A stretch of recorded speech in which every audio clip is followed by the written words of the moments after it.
Assalamualaikum warahmatullahi wabarakatuh.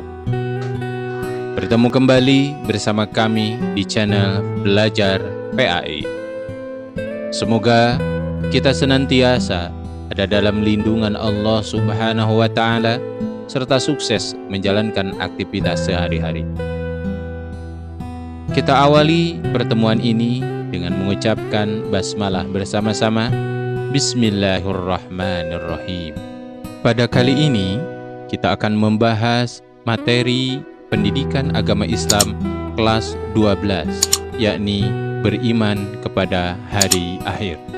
Sebelum melanjutkan pembelajarannya, kami mohon dukungan untuk like, komen, dan subscribe agar kami bisa terus berkarya demi anak bangsa dan semoga menjadi amal soleh.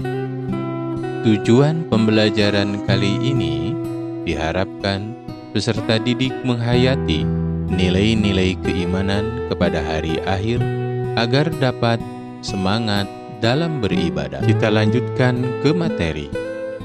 Materi yang pertama, kita akan membahas tentang pengertian hari akhir. Hari akhir menurut bahasa artinya hari penghabisan, juga disebut hari pembalasan. Adapun menurut istilah, hari akhir adalah hari mulai hancurnya alam semesta berikut dengan isinya dan berakhirnya kehidupan semua makhluk Allah Subhanahu wa Ta'ala. Juga disebut hari kiamat, yaitu hari penegakan hukum Allah Subhanahu wa Ta'ala yang seadil-adilnya. Kita lanjutkan materi yang kedua. Materi yang kedua, kita akan membahas tentang hari akhir menurut Al-Quran. Yang pertama, kiamat sugro atau kiamat kecil adalah peristiwa datangnya kematian bagi semua makhluk termasuk manusia yang bersifat lokal dan individu. Sebagaimana firman Allah Subhanahu wa Ta'ala dalam Al-Quran surat Ali Imran ayat 185. A'udzu billahi minasy syaithanir rajim. Bismillahirrahmanirrahim. Kullu nafsin dha'iqatul maut wa innama tuwaffawna ujurakum yawmal qiyamah. Faman zuhziha 'anil nari wa udkhilal jannata faqad faz. Wa mal hayatud dunya illa mata'ul ghurur. Shadaqallahul adzim. Artinya, setiap yang bernyawa akan merasakan mati, dan hanya pada hari kiamat sajalah diberikan dengan sempurna balasanmu. Barang siapa dijauhkan dari neraka dan dimasukkan ke surga, sungguh dia memperoleh kemenangan. Kehidupan dunia hanyalah kesenangan yang memperdaya. 2. Kiamat kubro, yakni peristiwa berakhirnya seluruh kehidupan makhluk dan hancur leburnya alam semesta secara total dan serentak. Proses terjadinya hari kiamat dijelaskan oleh Allah Subhanahu wa Ta'ala dalam banyak ayat, di antaranya dalam Quran surat At-Takwir ayat 1 sampai dengan 3.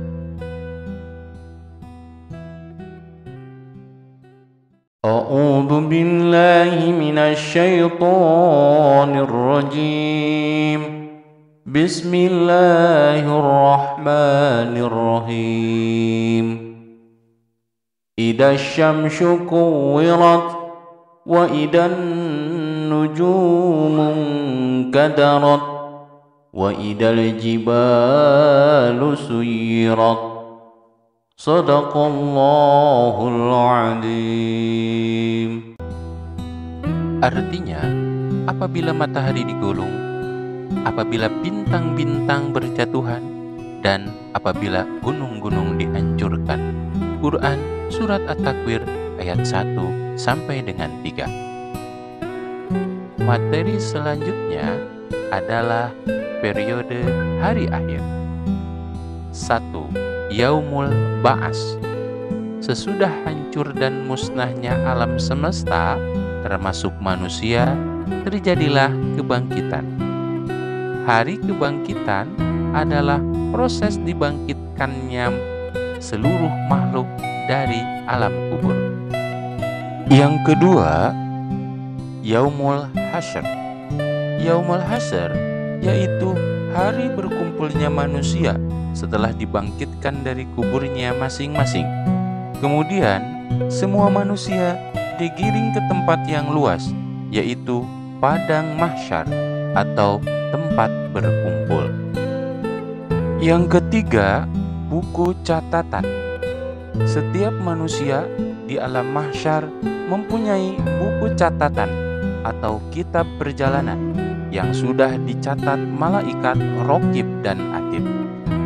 Kitab catatan ini berisi semua perbuatan dan perkataan manusia sewaktu hidup di dunia. Yang keempat, Yaumul Hisab dan Mizan. Yaumul Hisab adalah hari ketika Allah Subhanahu wa Ta'ala memperlihatkan semua amalan di akhirat untuk dihisab. Segala dosa besar dan kecil dihitung dengan seksama dan teliti. Yang kelima, As-Sirat. As-Sirat adalah jembatan yang terbentang di atas neraka melalui surga.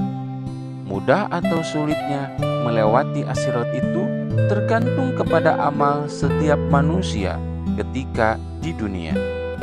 Yang keenam, Yaumul Jaza.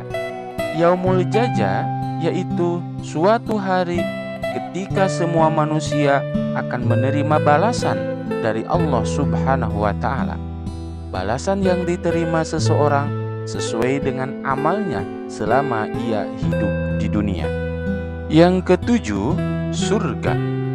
Bagi mukmin yang bertakwa kepada Allah Subhanahu wa Ta'ala pasti akan menerima balasan yang setara, yaitu surga. Surga disediakan Allah Subhanahu wa Ta'ala sebagai karunia kepada hamba-hambanya.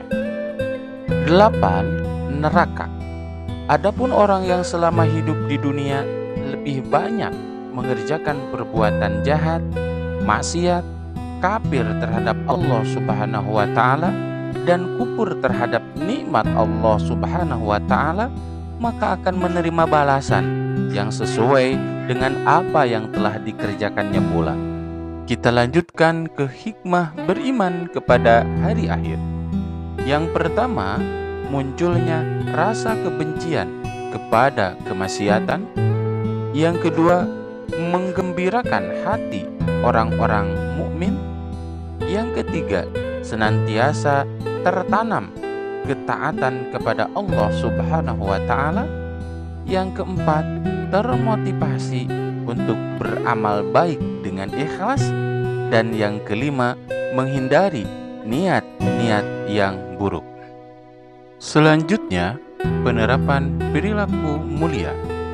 1. Menyadari bahwa perbuatan selama di dunia akan dipinta pertanggungjawaban di hadapan Allah Subhanahu wa Ta'ala.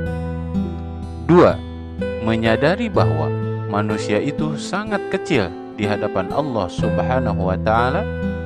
3. Selalu berusaha melakukan amal soleh dan menghindari perbuatan maksiat. 4. Membiasakan diri dengan akhlakul karimah. 5.